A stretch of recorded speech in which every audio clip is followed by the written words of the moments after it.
try to pitch the film in the language that you think it should be made in. You try and think of what's the breadth of the audience you're making the film for. But I don't think that needs to involve dumbing it down or selling it out in any way, because I grew up loving Hollywood blockbusters, and for me it's really a process of trying to recreate that magic, that sense of scale, that sense of immersion in a world that you grew up with. If you can bring that to filmmaking, I think you have the potential to reach a wider audience. With all the films I've made, I felt that really trying to complement the audience's intelligence, trying to engage the audience with something that's new or different, can pay great dividends. I wanted to see what you'd do, and you didn't disappoint. Born in London in 1970, Christopher Nolan never really got over how it felt to make short movies on his father's Super 8 camera. He eventually traded the Super 8 for a 16mm camera at London's University College, and it didn't take long for him to direct his first feature, 1998's Following. As good as any first effort we've seen from a director, Following was a dark and clever mystery caper whose black and white stock, handheld camera technique, and minuscule cast of basically 3 maxed the shoestring budget. It's estimated Following was made for around $6,000. What it lacked in aesthetic polish, it made for it in accolades. It won 5 awards, including a BAFTA and the Sky Prize at the San Francisco Film Festival. Just like that, people were ready to give Nolan real money, and his sophomore effort, 2000's Memento, came out in one of the best years for movies this century and still managed 2 Academy Award nominations. His follow-up, 2002's Insomnia, showed a darker and more serious side of Robin Williams and cemented Nolan as one of Hollywood's proven commodities. It wasn't a surprise that Nolan was then tasked with bringing a dark, gritty reboot to one of the most famous fictional characters in the world, Batman. 2005's Batman Begins reinvigorated the franchise, generated an ocean of cash, and seemed impossible to follow up. But Nolan did just that in 2006 when he reunited with Michael Caine and Christian Bale to make The Prestige, a tense psychological and supernatural thriller about rival magicians in 19th century London.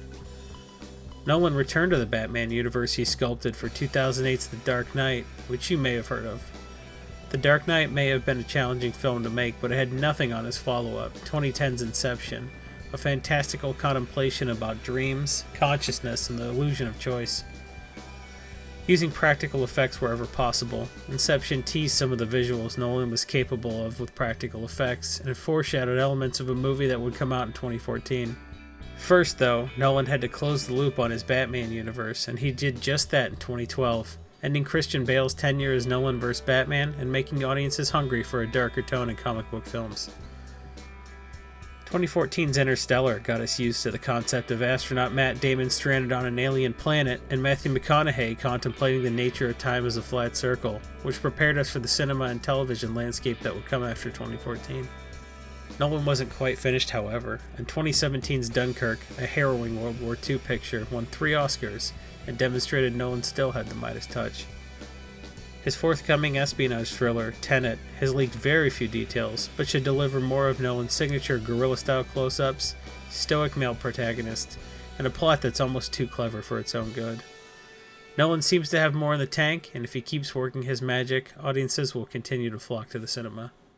English-born film purist Christopher Nolan is our topic of discussion tonight on the all-new episode of Director's Cut. Welcome back. I'm your host, Jon Dunning, and as always, I'm joined by my co-host, Mr. Jason Alt. Hey, everybody. Thanks for coming back. Absolutely, Jason. And tonight we are rejoined by frequent guest, Mr. Tony Walters. Thanks for coming back, man. Hey, thanks for having me back. I'm really glad to be on the show talking Christopher Nolan. Absolutely, yes. And does everyone have special guests tonight? I do. Mas Agave from Founders Brewing in Grand Rapids, Michigan. It's an ale that is steeped in the barrels of tequila instead of bourbon or something like that. Gives it a real limey taste to it because it's a lime salt go style already. So the tequila barrels really infuse it with a delicious flavor, and it's pretty strong. Founders does a lot of barrel aged stuff. This is probably my second favorite after the one called Barrel Runner, which is ale and rum barrels. So Prost. Excellent. So tequiza. So you're drinking a 1990 malt beverage, basically. I mean, yeah, you could say that. Tony? It's like Miller Chill, but like it was made well. I mean, it's so it good. sounds really good. You say it's made from Founders? Mm-hmm. I think I'll have to try it. I'm drinking a Freedom Rock again from Sun King because I thoroughly enjoyed it, and there we go. Yeah, it's it's IPA, session IPA. What is it? What does it say? Maximum Freedom and Maximum Rock. Well, if we couldn't be at Gen Con this week, the least we could do is drink Indianapolis beer. Dude, last year they had at Gen Con, they had a beer made strictly for gamers, like for the con, and it was really good. I'm sad I'm not going to be there this year. Was it infused with Mountain Dew Code Red? Just a Susan of Cheeto dust. Oof. That's like the yeast strain in the bottle? Yeah. I'm getting hints of lavender and a 24-hour gaming session without a shower on the nose. I am on the H2O because once again I have the plague. For any listeners or viewers that live in the Pacific Northwest, please tell me how to not get sick every single month because it's just the plague is rampant up here, and I don't know. It's not even cold up here. It's hot, and there's no air conditioning. I don't get to partake tonight, but I do get to partake in some great film conversation because we were talking about one of the industry's greats. And this is, I mean, Jason, I think you and I talked about this when we talked about Wes Anderson, how I go into these trying to be very critical, right? Like we want to have a discussion. If we just like put on the rose-colored glasses and just sing the praises of the filmmaker the whole time, like why is that dynamic? It's not a dynamic conversation. It's like Wes Anderson, it is quite hard to pick apart a Christopher Nolan film. Oh, no, it's not. Perfect. And well, Tony, why was Christopher Nolan the show that you're just like, yep, I want to come back on the cast for? I'm just a really big Christopher Nolan fan. I don't know. I pretty much like almost everything the guy's done. I don't think any of his movies are necessarily perfect, but I think all of them, as I was saying before we went live, is just that he makes blockbusters, but he makes blockbusters that make you think. They're not just popcorn, shut your brain off movies for the most part. I mean, he's really trying to say something visually, and in his writing, he can lack here and there, but I think visually he's just stunning. Everything he makes is just gorgeous, and I love going to the theater, and specifically, I go to IMAX for his movies most of the time. Well, he shoots on IMAX films, so why not? That was what he intended. Right. Well, I go to in Indianapolis, they have it's one of the biggest IMAX theaters in the country. It's like one of 4 that are that size. It's amazing. Is that the Rave? It's at the museum. Oh, okay. Ooh, nice. And this is definitely a filmmaker. A lot of the filmmakers that we've talked about on this cast, like a Steven Soderbergh, or the Coen brothers, they have shifted towards kind of the new era of filmmaking where they have now kind of adapted to the streaming format because that kind of feels like that's the future. And not everyone's like Steven Soderbergh and filming a feature on an iPhone, but all of these other, big name filmmakers are now trying their hand at, the Netflix and the Amazons. Christopher Nolan seems to be quite a film purist, almost to the fact of like David Cronenberg or something, where Cronenberg, was another one that was just like very film purist, like movies are meant to go see on the big screen. And Christopher Nolan definitely his movies have that giant, everything is super big, super chewy. It's like the biggest, films out there with as far as sound design and visuals go. Is this a problem for his career going forward to kind of being such a purist? He's going to make 4 or 5 more movies, right? Yeah. Probably. And not every movie needs to be seen in theaters. So if you're Steven Soderbergh, like, he makes movies that don't need to be seen in theaters, but Christopher Nolan makes movies that demand a big screen. Inception on an iPhone, you couldn't shoot that on an iPhone. I certainly wouldn't want to watch it on an iPhone. I think some movies sort of demand the bigger screens, and that's why we're seeing these kind of $200 million behemoth blockbusters. And like, if you're not making a movie like that, why not just shop it to Netflix? If you're making, Booksmart, does Booksmart need to be in theaters? Probably not. Everyone's just going to watch it on Netflix. But if you're making something with big, huge visual effects, these giant wide shots, shooting on IMAX film, if you got the $200 million budget because you're Christopher Nolan and you can demand that kind of budget, make a movie that's worth it. And this is a guy who knows how to make a movie that's worth it. Yeah, and I think that he is probably like Tarantino just came out with a film, according to Jason, not a very well-received film. No, everybody loves it but me. I absolutely loved it. I've heard some more detractors too, but Tarantino's another one that has that kind of gravitas that can demand to have some kind of a budget still and still put butts in seats, where Christopher Nolan, he feels like that kind of dying breed. He doesn't have, he did do a superhero franchise, and I know we'll talk about that, at length pretty soon. He didn't do a superhero franchise. He resurrected a studio. He redefined what a superhero franchise meant, but now he just makes... It's like a Wes Anderson, where he makes a Wes Anderson film, but his films are like, he's getting maybe tops like 30 million, 50 million to do this cool art piece film with, incredible actors, and they're wonderful. But Christopher Nolan is making original blockbusters in today's era, which is kind of an outlier. Not everybody's comfortable with that scope. I think that's what it is. I think if you want to make this is my student film, but better, fine. You don't need to. And he wouldn't make Memento today, I don't think. No, I don't think he would either. And I also think that it comes down to studios. Studios don't put money into original ideas unless you have a pretty solid track record.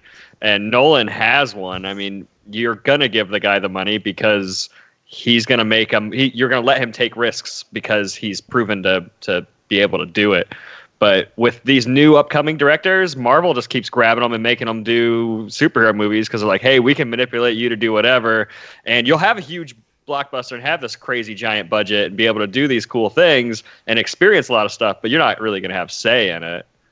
Yeah, it's almost like the Russo brothers supervised, they were like the on-set supervisors of the movie being made, and that was like film school. And what a wacky film school.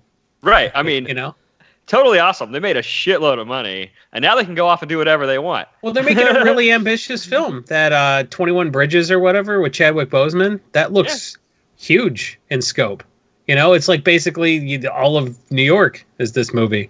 And it's crazy. So, I think as much as they were accomplished directors before, I think Marvel picked them because they were not going to be Edgar Wright and be like, I've got ideas for the character. And they're like, no, we need you to point the camera. The fact that they were willing to do that, I think they leveled up as directors. Definitely. And I think everyone is kind of waiting for the other shoe to fall, because if you look through, Christopher Nolan has 10 features. And if you look through each one of them, the closest thing to a misstep was Interstellar, and that still had a $165 million budget, made $677 million. So there's no stumble yet. And I think that's why, his credit's always good. He could just go to a studio and kind of tell them whatever idea, we're gonna talk about space, time, gravity, and love, and they're like, yeah, here's all the money, go do it. It's just crazy that someone now is still cranking these out. Well, that number is misleading. I hate to keep bringing up that Soderbergh speech, but he did the State of the Industry address. It was 2017 or 2018, and he talked about look, if you're going to make a $60 million movie, the studio's going to be like, no, this movie cost $120 million because we're going to spend $60 million on advertising so we can make sure to recoup that $60 million. You go, don't you mean recoup the $120 million? They're like, yeah. Now you're thinking like Hollywood. So if you don't think your little script is going to make $120 million, you can't ask for 30. It's crazy. So I think that's kind of the state of the industry. So when you're talking about him getting 120 million, I think he probably got 60 million to make the movie. Well, it depends on the studio. I don't know. From my understanding, it's that you take any budget for a film and double it, and that's how much the movie actually cost. So if it cost 120 million, if that's what they're saying, then it actually cost 240 million because they spent the same amount in advertising. So you're saying that advertising isn't factored into the budget that they announce? No, the budget they announce is strictly the movie budget, and then they just say assume double that for advertising. That makes sense. But some movies don't actually use that amount for advertising. They never announce what they actually spent in advertising. But you can, you watch TV, you see things. You can pretty much get an idea of what they spent in advertising. Well, and it wasn't always where he would have in the hundreds of millions of dollars for budget either. He started out making The Following in 1990. He started out making. He made The Following for $6,000. $6,000. $6,000. It was his Clerks. Right. Yeah. But better. Not better. $6,000. Think about that. Where he had, he had his uncle in there. He had his buddies that were in his other shorts and stuff. So he just was able to use resources so well, and he had such good writing. And I think every time he went back to the table, the studio table, he just gained a little bit more trust and a little bit more clout to be able to do that. Even Memento, how much of a masterpiece that kind of turned out to be, a modern day masterpiece. $9 million. You have Guy Pearce, you have Carrie-Anne Moss in it. These are actors, with names, and making that film for $9 million. How crazy and surgically on point it was. That's why you get to make Batman movies and Interstellars. He started with small casts. Following is essentially 3 people. Right.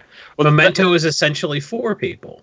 Right. The deal here, is good writing is what it comes down to. Budgets don't necessarily matter. I made a movie last year that was a $15,000 budget. What it comes down to is just really good writing, and that's what he does. He focuses a story on one character. You see the movie fold out from that character's perspective, and he knows trauma, and he just gives these characters something interesting, some kind of deep trauma that we get to follow them through. And he's just really good at that. What was so good about Following is it's a voyeuristic movie, but he did such a good job of putting you in the perspective. You feel like you're the voyeur. Let's talk about how he shot these things, because that not only did he manage his resources as far as casting goes, but he also shot in a way where it looks a lot more expensive than it is, especially for Following and Memento, because he is such a fantastic editor and camera pointer in the early stages. I know he's used DPs lately, even though he is extreme. He's one of the most involved directors. They always say, you see the plane scene in Dunkirk, where Collins goes down. He said it's literally right off screen. That's Christopher Nolan, in his face, talking to him, telling him what to do. So even though he's not, necessarily looking through the camera and being the cinematographer, he's still one of the most hands-on filmmakers that, in the industry. I think perspective is so important to him that he uses the camera as an observer to such a degree that it makes you feel immersed. And that's why Christopher Nolan movies don't have any medium shots. Right. It's like he's doing a giant, huge, panoramic of a glacier with a tiny plane flying over it. Or he's showing all the nose hairs in Al Pacino's nose. Which isn't hard. With a super handheld. There are no medium shots. I think he does perspective so well because he puts the camera as close as you would be standing to a person you were talking to. And he shoots the close-ups in wide, right? He doesn't use any wide angles. Yeah, he doesn't use any wide angle lenses. He gets right up in your face. And you even mentioned the panoramic, and that's an ongoing theme too, which that he uses like it's kind of like Wes Anderson again, like instead of the whip pans, he does the full 360s to really drive tension up, almost like a whirlwind. He used that a lot in the Batman franchise, but he's also used it in other films as well. Yeah, so he uses it in everything. It's not always the full 360, but he always does this like at least a half circle from going from like main character perspective to reveal something else behind them, or reveal the room, or set the scene, or just like reveal another character walking the room. He does that a lot. It's something you didn't see at first, but that was there the whole time, and then he slowly reveals it to you. Right. Or it's just like a nauseating shot of the Joker licking off all his face makeup. I think it's also to kind of show the mood of the room too.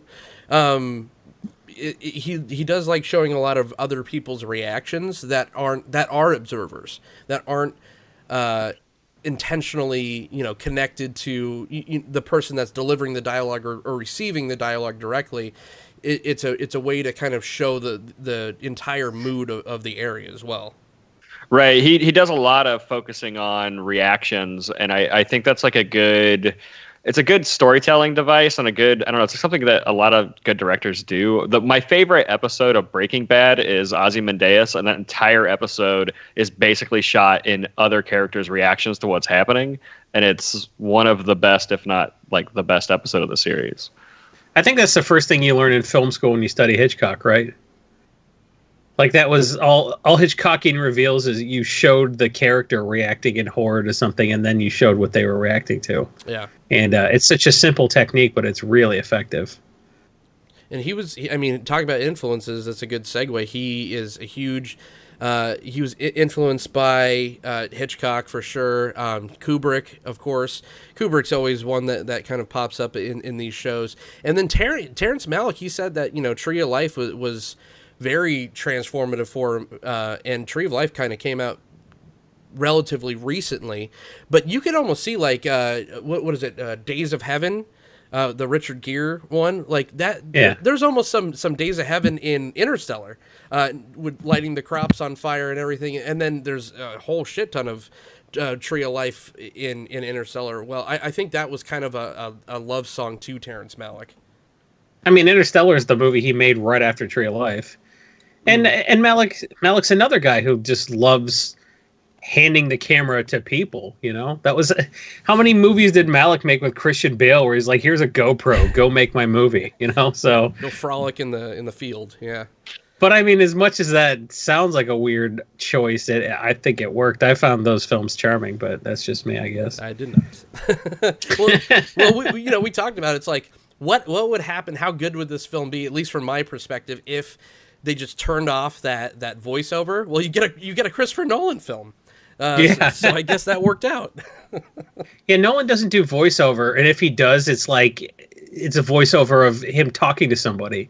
Yeah. It's like, for whatever reason, I don't mind voiceover if it's clear it's a conversation or a lecture, right? Yeah. Like he doesn't. You hear DiCaprio explaining something to someone, but that other person isn't saying anything, and you're not showing DiCaprio his face at all, but you just know that it's a conversation. For whatever reason, that makes voiceover 100 times better for me personally.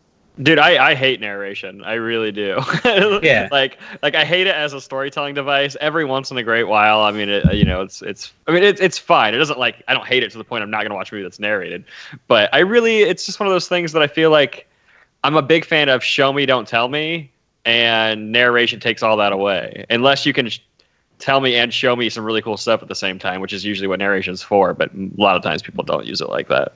Well, he does exposition as a conversation, which you didn't even, sometimes you can tell, right. Like at the beginning of Inception, it was sort of like, oh geez, this is some pretty obvious, but it was a little more seamless in Memento, because it's like, no, this guy would literally have to explain to everybody he met every time he met them, because he doesn't know if they know about his condition. So the fact that the first time you see that he's explaining it to the audience by virtue of explaining it to someone in the scene, it actually worked pretty well versus, hi, my name's Leonard and I hit my head, as some sort of dumb be over.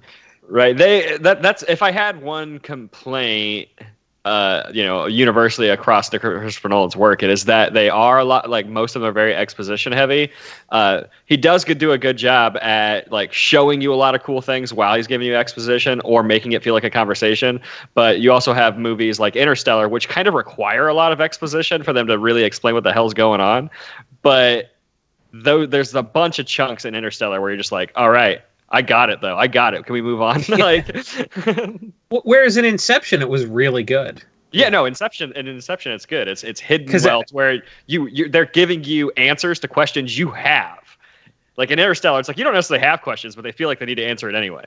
But at the same time, it felt like Ellen Page's character was literally just there to passively receive exposition. Yeah. He's like, well, I treated you better than the other character who are literally just fridged. So, well, she's like the audience, for the movie. Yeah, Right. Yeah, exactly. I feel like his movies warrant it though. I give him a little bit of a pass. Other, again, going against Terrence Malick, where Terrence Malick films is just like Badlands works because it's kind of, I don't know, it just that works with that theme of it's almost like a commentary of what happened, like a retelling of what you were seeing on the screen, and then you get to the weirder stuff like Knight of Cups, and it's like exposition like a Chanel No. 9 commercial, and it doesn't make sense at all. It's just weird random old man thoughts. But Christopher Nolan films, they're so meaty and so thick with just stuff that you need that for mostly the general audience, but even someone like us, I think, for like me, sometimes you need some of the math stuff explained or some of the space travel stuff, or else it's just gonna come off as wonky. So, well, every movie has exposition. It's just how you handle it is like, what makes the movie, what makes, at least for me personally, makes me get annoyed by it or not. Like in Ant-Man and the Wasp, the second one, when they, when like FBI has to explain or to the little girl, to his daughter, like why he's on house arrest. That scene goes on. Well, little girl, forever. here's why he wasn't in the Avengers movie. Yeah. Exactly. That scene goes on forever, and it's just him talking to the audience and explaining it, and it drives me nuts. But like you take a movie like, I didn't think he did a very good job in The Prestige. Right. Yeah. Well, The Prestige is like that's a movie that How I feel fucking like. dare you. I mean, no, I feel like at the time it came out, I don't know, it was just like the age I was at or what. But when that movie came out, I had a hard time kind of grasping it, and like all the exposition of that movie just like made me almost lost. And I wish that it would have been like, hey, just do your thing, so I can just follow along with this journey.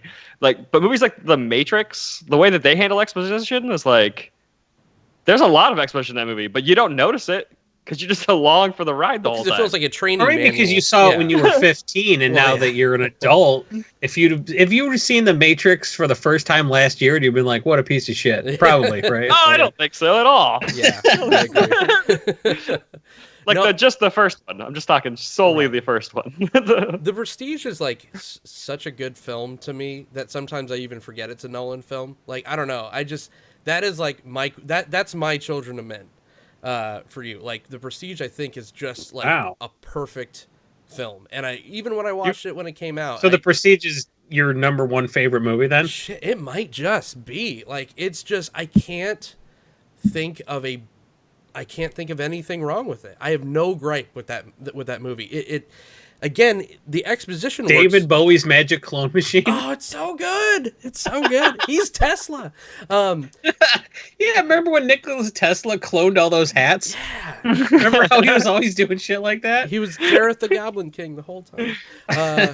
No, man. It's like, and we're talking exposition, like that is perfect because it's basically Michael Caine explaining, all of the magic tricks, and you need that. I thought that The Prestige was easily in the top 2 movies about magicians set in the 1890s that came out that year. Yeah. What was the other one? It doesn't matter. The Illusionist? Oh, yeah, With that was Edward good, Norton too. and That was Paul good. Giamatti. Yeah, that was okay. Inception was It's not bad. Inception was better. I'm not gonna shit on him. Perception was Or, better. Prestige, whatever. All his movies are so vague. Yeah. Memento. He put the stank on the not a linear storytelling, right? Like, and that was to come out of the gate doing stuff like that, doing Following and doing Memento, having to stitch that together, and I mean, one bad move, and those movies just completely fall apart at the seams. And Oh yeah, for Following sure. is definitely more like painted with a more of a broad stroke. I mean, it's only like a 60-minute film. If you think, Following was a 60-minute film, Memento kind of has to be considered his first like true feature. And to come out to the gate like that and just storyboard so surgically, it was just, I mean, that movie And he still got holds up. away from it a little bit. And if you'll notice, because if you are aware of what he's doing, the way he has to get himself out of the jams that alienarity puts him in can be kind of jarring. Like in Following, he basically has like, oh, I know, we'll tell it's a flashback by having him have a different haircut. Right. But how do we explain why he got a haircut? I know. We'll have a whole scene about it. And like in Memento, he's like, oh, it's black and white. And sometimes he's got different tattoos. And, every time he interacts with somebody, he gets a new scratch on his face. And that's how you'll know. He kind of stopped doing that a little bit because he didn't really do that in Insomnia at all. Like he already got sick of it. Right. I wonder. I mean, Memento definitely feels. It feels like it was purposefully, like he had the intention all along to make a movie like that. But I wonder, when he wrote it, if he had the intention in writing it, or if it was something that came along later. Like when you look at like Tarantino, he definitely messes around with nonlinear storylines. If I remember correctly, I think Reservoir Dogs itself was originally like it was linear, and then in editing they were like, this movie's boring. So they chopped it all up and made it more nonlinear, so that way you didn't, they could hide some of the crazier stuff and make it happen later. Yeah, I straight up saw an interview saying that he wanted just to make a nonlinear film, so he built the story around that concept. That's good. Yeah, I just watched it for the first time last year, actually. Like I'd never seen that. Like Memento or Following? Memento. Nice. I just watched Following an hour ago. But yeah, Memento. I had never seen it. I own it. I've owned it for years, and like last year, or it might have been at the beginning of this year, actually. Like sometime over the winter, I was like, "Hey, I haven't seen this yet. Let me just put this in." Fantastic. My mother bought it for me for Christmas one year, and she bought my brother Training Day. I was like, this is bullshit. He got Training Day, and I got some movie no one's ever heard of. And you know what? She was right on that one. Yeah, so guess sorry, what? Mom. You nailed it. Training Day was just okay. I like Training Day, but it is just okay. Yeah. Yeah, it's. I mean, he would go back to it. You go back to that a little bit with Prestige is Alien here also. And you know what's alinear? Us talking about his movies, because everybody but me has completely ignored Insomnia, which we'll talk. I love Insomnia. Slept on as all hell. People forget it's a Nolan movie for whatever reason. I totally did. I forgot it was a Nolan movie until I looked at the list of Nolan movies to make sure I'd seen them all. I thought it was a Stephen King adaptation. Boy, was I wrong. I'm like, where's the Crimson King? God damn it! Nope. You're watching Insomnia. You're like, this is different than I remember. Yeah. Where's the guy who sucks people's energy by looking at them? The crazy thing about Insomnia is the Robin Williams decided for 1 year he would be a villain. And he came out with 3 movies that year. That he 1 was a hour villain in. photo? Yeah, 1 hour Insomnia. photo. What was the other one he did? Death to Smoochie. Death to Smoochie, that's right. Such a prick in that film. Yeah. Directed by Danny DeVito. Rainbow Randall. That was a good year. I saw all those in the theater. Yeah, they're all great movies. What was the first 1 hour photo? Yeah, 1 hour photo is creepy though. He was a guy who just like worked at a drugstore developing people's photos, but he would get obsessed with these families and make copies of all their photos and like just have a collage up in his house, and he would stalk them. Yeah. Super creepy. Super creepy. Yeah, no, Insomnia is fantastic. I mean, you have it's Al Pacino doing Al Pacino, and even Al Pacino wore out Christopher Nolan, because Christopher Nolan's like, when you're working with someone like Al Pacino, he's just like, I'm not even lying or exaggerating. Every one take, like he's a one take actor, just because he's been doing this for so long. But he's like, then he makes you sit through 12 takes just because he wants to do it at different energy levels. And he's just like, I told him, he's like, oh yeah, that's all great. It's all great. But he's just like, when I edited the film together, I mostly used the first takes anyways. So, but Pacino's one of those guys where he does something crazy. She got a great ass. And Yeah. you're like, well, I didn't think I was going to use that, but you know what? I think I'm going to use it. Glad I made you shoot that. Yeah, you are. but 12 takes of Sleepy Pacino, like Sleepy Pacino during the whole thing. All right, I'm gonna do this a little bit more tired now. It's like, I tell you, she had a great ass. like literally sleeping. Yeah. So I'm gonna unveil my gripe, I guess. My overarching. I don't unveil your gripe. What are you, Well- Christopher Nolan, revealing the twist in the middle? He's such a classic director, I think, to a detriment as far as how he treats women in his films, where his characters are very much like Humphrey Bogart-esque, you know, cigarette smoking, crime noir. He's gonna smack the dame in the face when she's doing something, literally, and like following, but like he doesn't give any weight to his female leads at all. Like Hilary Swank is this plucky kind of, you know, like beat detective up in, you know, small or big, kind of big fish in a small pond type deal where she's learning from the best. And she's like so uncorruptible and looks up to this guy. And then the last like 5 minutes, it just throws all of her character development out the window because she's about to throw away the bullet. And I fucking hated that part of the movie. It almost soured the whole thing. You said you weren't going to reveal your gripe at the beginning because you wanted to see if I said the same thing, and I feel like I covered it in how I felt about Inception. Yeah. Which was he had two female characters, and he really botched both of them. Right.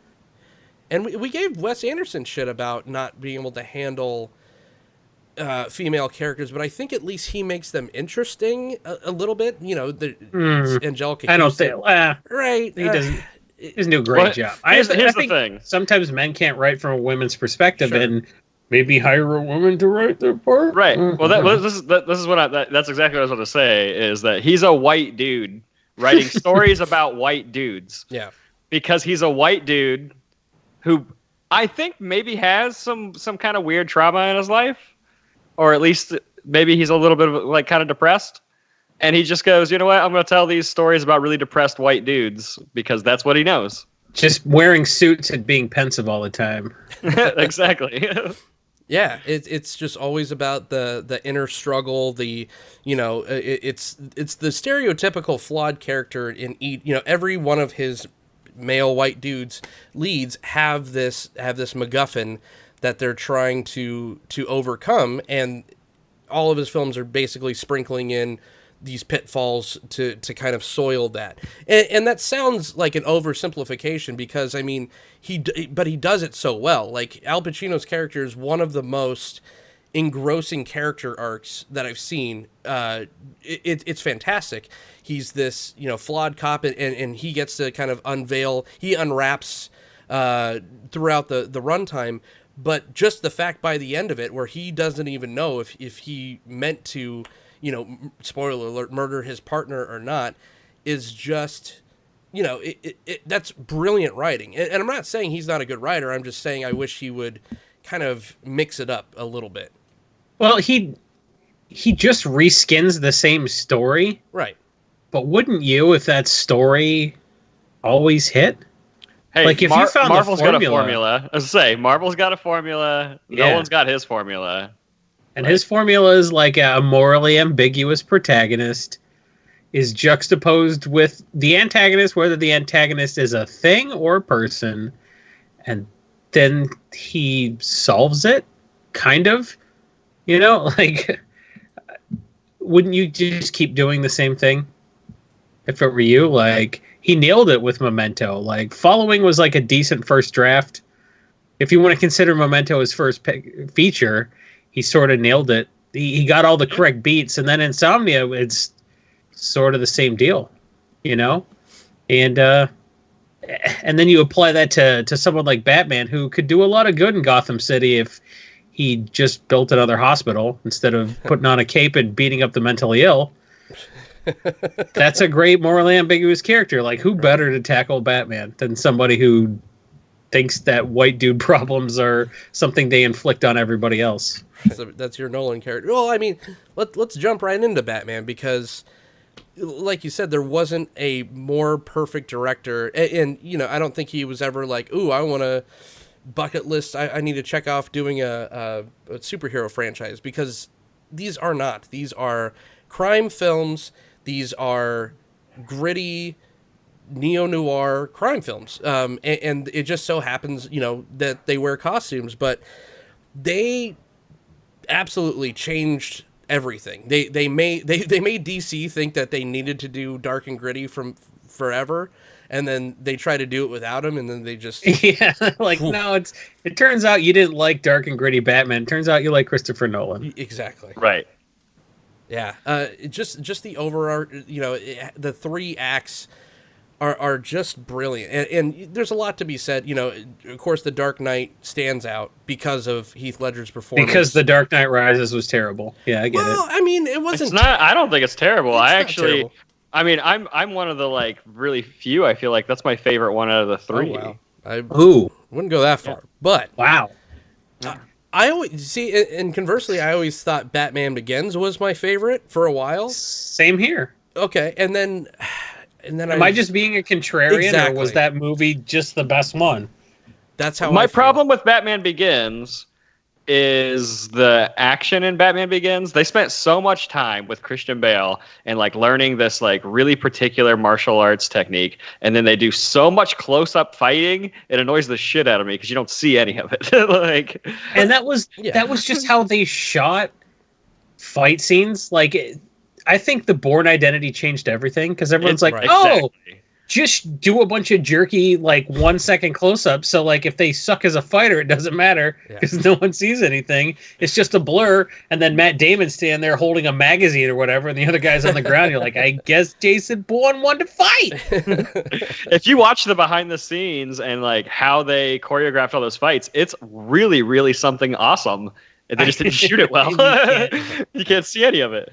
Well, I think the initial. Remember Daredevil? Like Yeah. how every fight scene Daredevil. was lit with a strobe light, and they Right. like would find ways to control. It's like, no, he threw his little Daredevil thing and knocked a light out, and so it started strobing. It's called a Billy Club. Yeah. Whatever. I almost said Batarang because it was Ben Affleck. A Benarang. I think the initial fight when they're at the containers or whatever, where McConey's there or whatever, the mob boss, and they're Carmine Falcone. is it Falcone? Yeah, Maroni It's is later. Falcone. Yeah, Maroni's in Dark Knight. But Falcone, they shot it to where they didn't want Batman in the frame at all until he pulls him up out of the car, because they wanted it to be terrifying, because it was like shot from the person, the people that are The getting perspective their ass of exactly. Yeah. So I think That's that was I effective. think he did well, because you don't ever see Batman. He's a ninja. You're not going to ever see him. Yeah, especially in the dark. So I think that was a choice. It was more. I want to give it a little bit more credit, just saying that was shaky cam. I think it was a choice, but yeah, man, that shaky cam's a choice. But I mean, Well, I mean, he's always liked handheld. Yeah, he graduated from Super 8 to 16 millimeter, and he made Following as a tense, claustrophobic POV sort of a movie, and I really liked it. So I think he felt like, I found my formula. yeah, Definitely, but I think that with The Dark Knight and The Dark Knight Rises, he, like we talked earlier, he only shoots in close-ups and wides, and in those movies you get a lot of wide fight scenes, and you get a sense of space and better lit scenes. Where in the first one, Batman's very much, he's new to Gotham. It's, he's more of a monster almost. He's, he's scaring the villains. So I understand the like more claustrophobic kind of take on the action. But I feel like just me personally and my taste I'm a huge action movie fan. And not that these movies are action movies, because they're not necessarily action movies, but they're Batman movies. And when you see Batman fighting, I just want to be able to like understand what's happening. Like, I think Batman Begins was a horror movie. I think it was the overarching theme of the film was fear. That's what it was trying to get Definitely. across. You were supposed to be afraid of Batman. You were supposed to be afraid of Scarecrow. Scarecrow's the villain. And then like where you go to the next one, it's all, it's the Joker is just, it's anarchy. It's all about chaos and losing control, where then you go to the third one and it's all about loss. Like you losing everything and you trying to overcome that and bounce back and regain control. So I think that within the three films, although they are, they're very self-contained, and I like that he really went hard for the themes in each one, where The Dark Knight Rises is probably the most blockbustery, action-y film of them. It has the big opening scene with Bane and the airplane falling. It feels like a Mission Impossible film. But then the first one, Batman Begins, is very much a horror film. It has terrifying images throughout that, and then the second one is just a straight up psychological thriller. So I think that he just he's just like, yeah, I'll do a Batman movie, I'll do a superhero movie, and then kind of toss that out the window and just made these incredible films that just surpassed what the genre was supposed to be. When they asked Nolan to take over for, when they wanted to take his Batman, and they wanted to use that to kick off the DC cinematic universe when, like, in their very early stages, and he said no. And there was like an interview with him where somebody asked him, like, what's your advice for them moving forward with this without you? And he said, just make good movies. just make good movies. Like, maybe they should have listened. Right. Because all three of his movies, when he set out to make those, he wasn't setting out to make this big overarching story. He was just he just made three good Batman movies. Like, he was just like, I just want to make three movies. And he happened, he made it, he tied it up and made it, like a full story arc. But he just went, hey, here's three themes I want to say with Batman. Here's individual stories. They all stand on their own. You can pretty much watch any of them without having seen the other ones. Yeah. I mean, if you watch, the third one does have a tie-in with, the first one, but they stand alone. They're great. They're just great movies. You just pop any of them in. Don't feel like you have to watch them all back to back. And there's a reason why you couldn't add a Superman or have a Wonder Woman cameo in those films, is because, again, it's kind of exposition-y, but it explains it in a way that they're so grounded, right? It's just like, he's a rich guy, he owns this company that has a military side, almost kind of like a Tony Stark, but it's not. The Batsuit is literally just a suit of technical armor. The tumbler is just a tank. They just happen to paint it black. It all, even though it's fantastical in a literal sense, it all is so grounded that it still makes enough sense to where you could buy it. Like, and the villains as well. It's like, they could have made Bane this crazy larger than life dude, but with the venom tubes, and then he could have pumped the venom and gotten even bigger, like in the comics or whatever, but they just threw that out. They just made him, they focus more on him being intelligent and ruthless and brutal, and that's why it works so much better. Well, this is outside the scope of this show a little bit, but it's no coincidence that he used The Dark Knight and The Dark Knight Rises, and that is his name.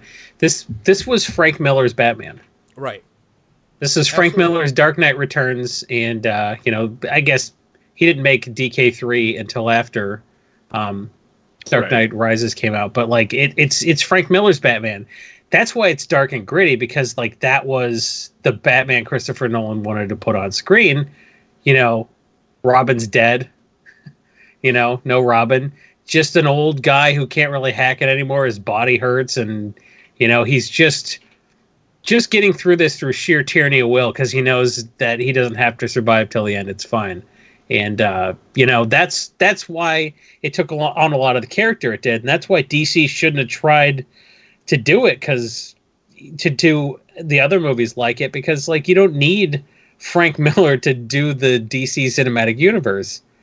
He's just a misanthropic old douche who's super cynical, and he's like, what if Batman was super old and his knees were all shitty?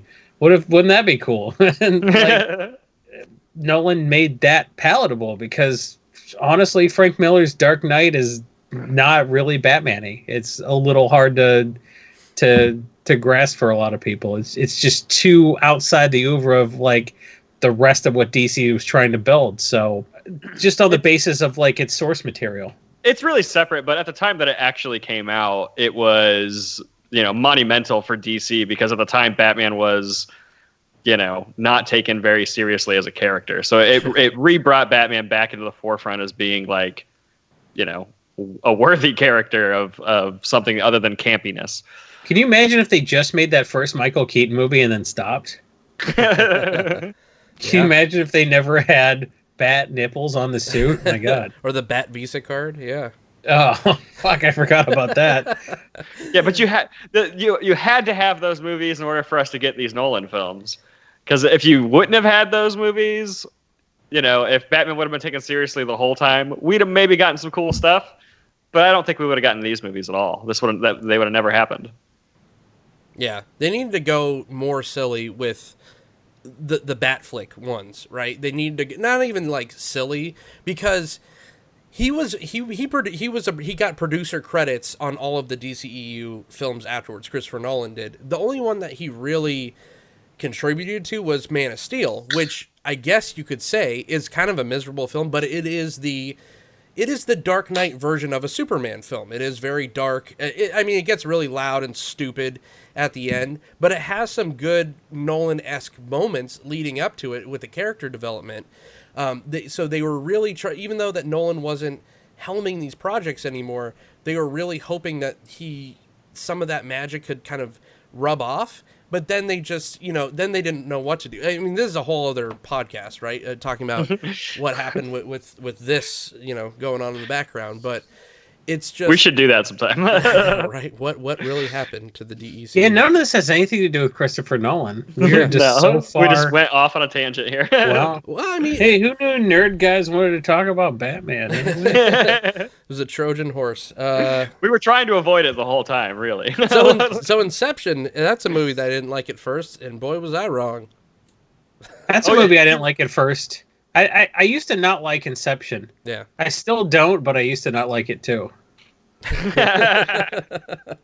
I've always liked it. I don't know. I've always enjoyed it. I think it's a great movie. I mean, it also changed how certain movies were made, right? It's just like... We don't need a redneck 2001.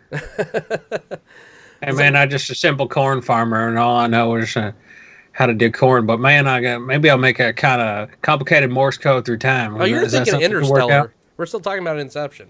Oh, you said Inception. See, these movies are so goddamn similar. That's the second time I've done this. Fucking I movies. Yeah, they all start with I. Wait, you didn't like Inception at first? No, that's why I'm like, oh God, no, buddy on this. That's horrible. Yeah, I think I don't know. I think all the criticisms of Inception are valid, but at the time I saw it twice in the theater and I loved it, and I think it holds up. I think it holds up. I think it holds up. I think that he used so many practical stuff in it. Like the hallway scene is awesome. Yes. It's so cool. They built a hallway and spun it around. I'd rather watch that 10-minute making of with Joseph Gordon-Levitt stumbling around right. those dress shoes than watch the movie again. Yeah. It's great. Yeah. It's so good. I don't know. It just... See, this is my... another, I guess, issue I have. And we could... tie in Interstellar so Jason's not confused, and because it's relevant. I'm still going to be confused, but it's now we're on the same page that like Interstellar is the one I didn't like. Right. Well, I mean, and I liked them both. And again, I said, Interstellar is Days of Heaven meets Tree of Life, but it's also, of course, very much a love story to 2001.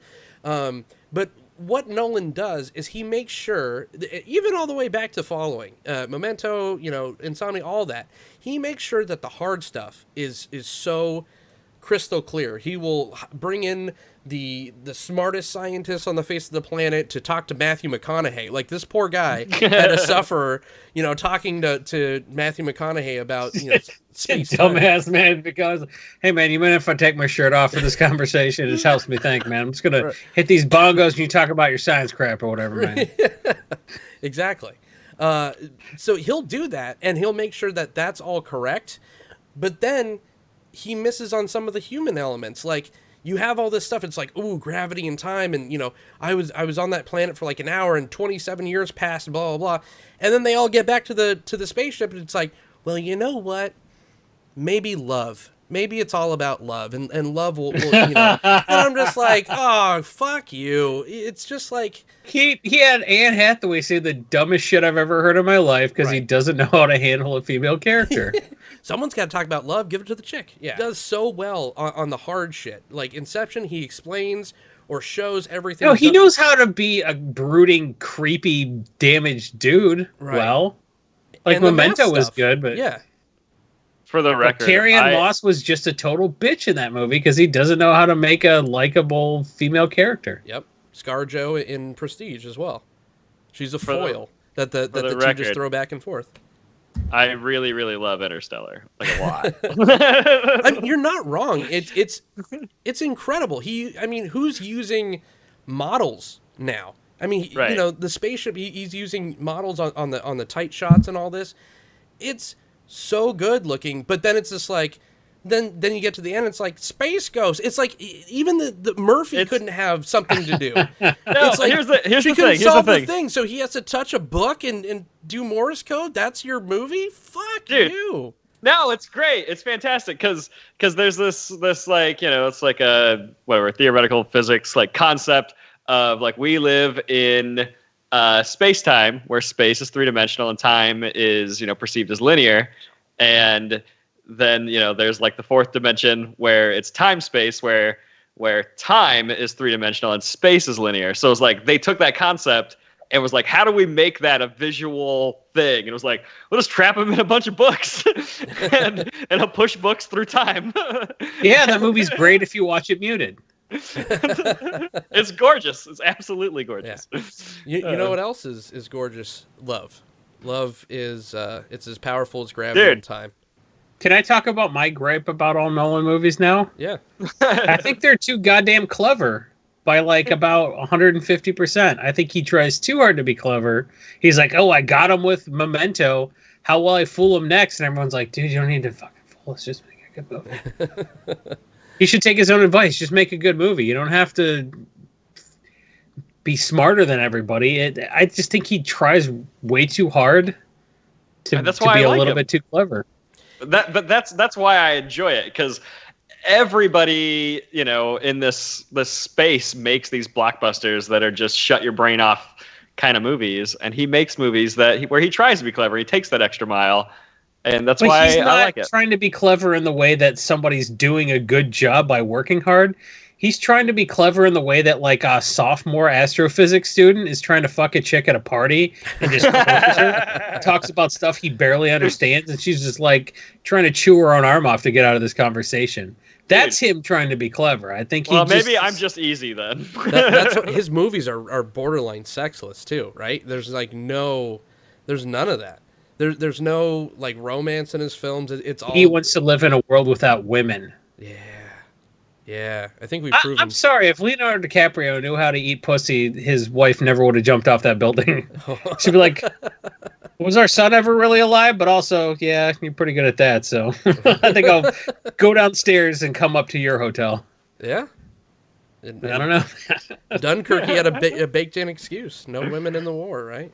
Is there a single female in Dunkirk? Maybe some of the nurses on the boat? Does a single Nolan movie pass the Bechdel test? Oof. What's the Bechdel test? The Bechdel test is I don't know who named it. Probably someone named Bechdel. It's basically it's a test to see if a movie has at least 2 female characters, and they have to have a conversation with each other that isn't about a man. And that's the Bechdel test. And a lot of your favorite movies fail it. Every Star Wars, incorrect.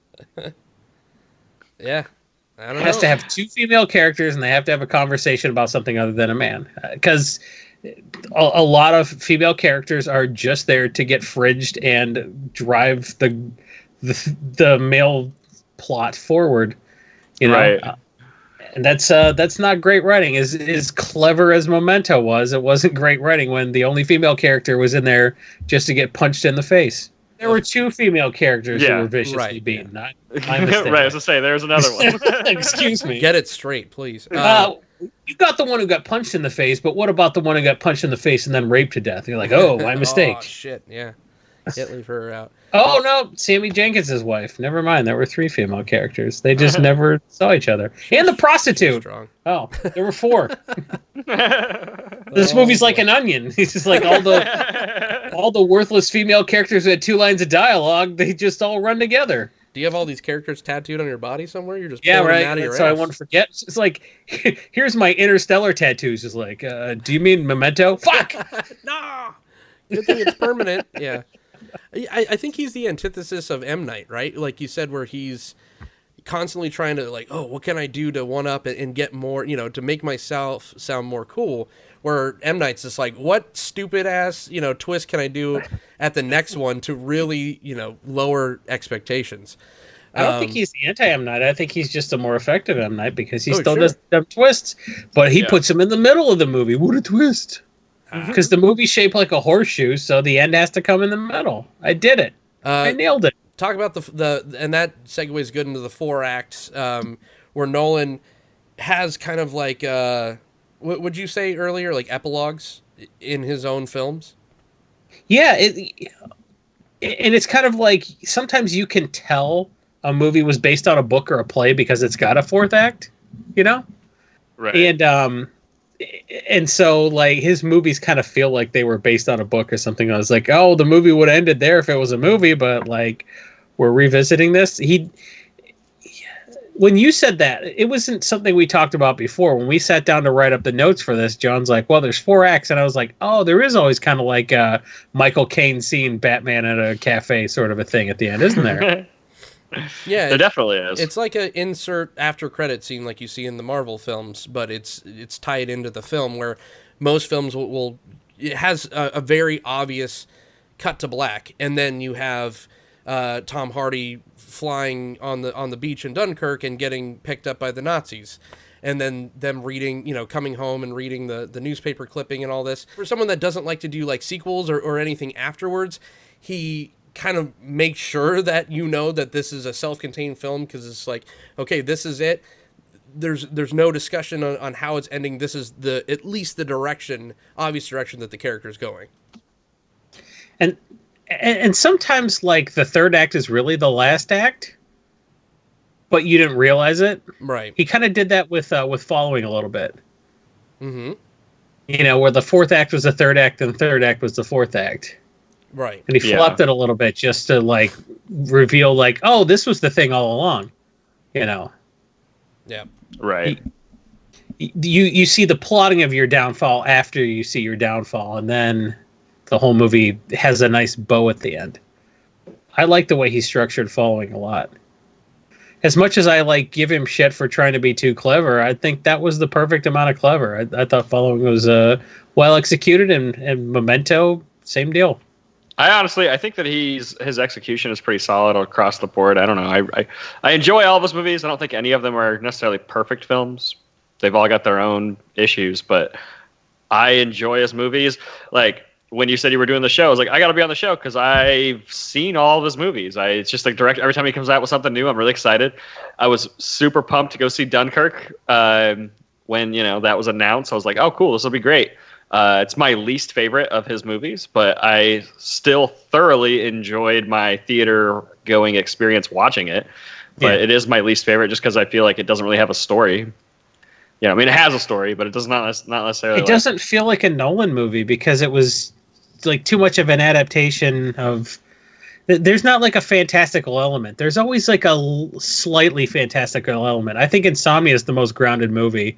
But at the same time, it's sort of like, oh, you're in magical Alaska where it's, dark all the time and weird stuff happens. But like Memento is sort of like, how often is that anterograde amnesia like really a thing? Finding like Nemo? Yeah. Yeah, like Prestige, you got a magic clone machine. Inception is like the whole dream thing. Interstellar, you're like, oh, we're monkeying with like everyone's perception of time and how we perceive the 3 dimensions and reality and stuff like that. He's always talking about perception. That's a major theme in all of his movies, and as much as he likes to plug the camera in and be like, okay, this is your POV, you're in the movie now, can you believe anything you see? Because he likes to monkey with our notion of perception. Yeah. Right. And in Dunkirk, he doesn't do that at all. And Dunkirk's like Right, and the only thing he does. He how messes could with you the though? timeline. Because like World War II, we know how that ended. Right. But you could Tarantino it, but he does mess with the timeline in Dunkirk because you are watching. One group is the span of a week, one group's the span of a day, and one guy's the span of an hour. So you are watching all this happen at once. So he does play around with that like aspect of it, but it's still you don't get to know these people. It's not about the people. I think that you needed, of course, someone to follow around, just for the camera to follow around, but it just was about the event. This one felt the most like a Terrence Malick film to me. Again, without voiceover, it felt like the thin red line. Exactly. Yeah. The flying thin red line. Yeah. Yep. Absolutely. But I mean, it's a spectacle, and the sound design of that is amazing. And that's what it was for. I mean, that was him really responding to all this, everyone going to streaming services or making these kind of smaller films, unless you're making a Marvel film, where he's like, I'm still going to make something that literally would be 50% worse if you just watched it at home. Like Dunkirk at home or Dunkirk on your cell phone is... Why even watch? I was gonna say, John, did you watch Dunkirk on your cell phone at work? I did. I had earphones, but I could tell that if But that's not why I didn't like it. Right. If I was in the and I did like it. I thought it was a good film, but I could tell that if I was sitting there immersed in an IMAX melt your face off type thing, then I would have enjoyed it tenfold. And that's the point of Nolan films. And with all the criticisms aside, I like Tony, will go seek out a Nolan film. I will, his credit is still good because he's never yet really dropped the ball, in my opinion. He has not made perfect films. Interstellar was probably his closest mishap, or even Dunkirk a little bit, even though I quite enjoyed both. But I'm still just as hungry to go see a Christopher Nolan film, because he is a very rare filmmaker, like a Wes Anderson, for a very different kind of reason. He's making blockbusters. That's the kind of movies he's making. So he's making blockbusters. He's making blockbusters like Jaws. Yeah, not blockbusters like Transformers. I get it. Yeah, old timey Hollywood, I think, is pretty fair. He is trying to kind of recreate these, like, Close Encounters or Jurassic Park, these type of all movies that didn't have any good female characters. Exactly. Laura Dern was good at Jurassic Park. Never mind. Yeah, she was. All right. I think that movie passed the Bechdel test, actually. I don't think, because I think the two female characters talk to each other about frog jizz or something. Which is kind of a man. But yeah, that is. We'll wrap it up here. Any final thoughts on Christopher Nolan? Special guest Tony Walters. No, not really. I mean, I'll throw out. I think my least favorite was Dunkirk, but I think my favorite Nolan movie is Interstellar, and I know that it's probably like the terrible thing to say, but I really love that movie a lot. Yeah. All right. Where can everyone find you, dude? People can find me kind of on the internet in places. I'm on, if you really want to just like keep up with what I'm doing, Instagram, at Tony Walters Photography is kind of where I'm keeping most things up to date. Or if you just want to add me on Facebook, you could add me there, because all my YouTube stuff with the Rad Entertainment stuff is kind of just now we're making movies. I'm making a documentary here soon that I'll be announcing. So that should be fun. Awesome, man. Well, look forward to that. Mr. Jason Alt, any final thoughts on Christopher Nolan, and where can everyone find you, sir? Okay, here's the plan. I'm a guy with no plan, but also my plan is to get myself arrested on purpose so I can get interrogated by Batman and then escape from the jail by blowing up the jail while I'm inside it. Well, at the same time, my henchmen are kidnapping people on a boat. Ugh. All right. Why Come on, so it was a good movie, serious? but like, I think he tries a little bit too hard to be a little too clever, and I'm looking forward to Tenet, which is his upcoming film and coming out around Christmas time, 2020. Promises to be an espionage thriller, and if it gets back, if it's a little bit more Inception and a little less Dunkirk, I think I'll really enjoy it. So you know what? As much as I didn't like Interstellar or Dunkirk, I liked everything else he did. I think Insomnia is underrated, and I'm really looking forward to Tenet with his second Batman actor, Robert Pattinson, is going to be in that movie. So looking forward to that. I'm on Twitter at Jason E. Alt. I have a pinned tweet that has all the different projects I do. Thank you so much for watching this project, which is one of the favorite things I do every month.